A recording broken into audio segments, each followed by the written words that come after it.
Yes, well, it's Perth WACA Test Week, the biggest week on the Perth cricket calendar. But what do we expect over the next 5 days? Well, we've asked a couple of people around the West office to find out their thoughts about what they want to see in the Perth WACA Test of 2012. Hi, I'm Neil Dealey from the West.com.au, and here's 3 things I'd like to see at the WACA Test this week.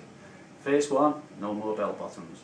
Named after Chief Culprit Ian Bell, that's where the fielder runs 50-60 yards to tap his mate's hand or bum, all for the sake of a routine stop at colour. Next one, smaller BAQs.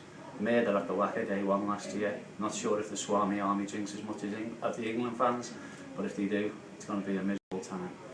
And Day 3, yeah, it's predictable, but a 10 dull per ton. It's been talked about for a while, and let's be honest, it's been a bit boring, but who wouldn't remember the day where they were when Sachin Tendulkar made his 100th international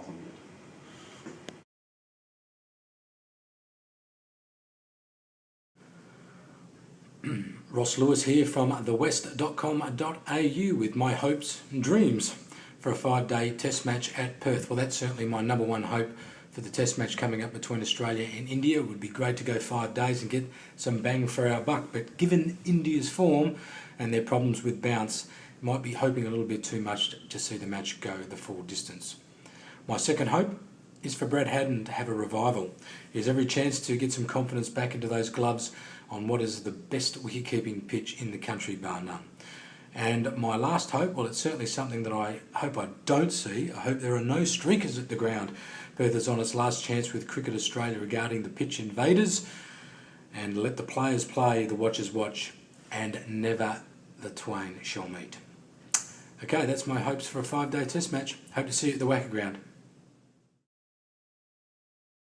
Dale Miller from the West Australian, talking about the 3 things that I'd like to see at this week's Perth Test at the WACA Ground. One, no over officiating. We see bans on streakers and the eyes always on the unruly crowds at the WACA Ground, but the Perth people should still be able to have a little bit of fun. I'd like to see the beer snakes. I'd like to see the Mexican wave. Let's keep it as part of the game. Second, Shaun Marsh, after some pretty low scores, a duck and 3 and I think 1 in his last 3 innings. It'd be great to see a local boy return to form, nail down that number 3 berth and hit a big score at his home ground. And lastly, we talk about this every year, a traditional bouncy WACA pitch. It's always the way to go, delivers some good results in Perth, and it's what the ground's all about.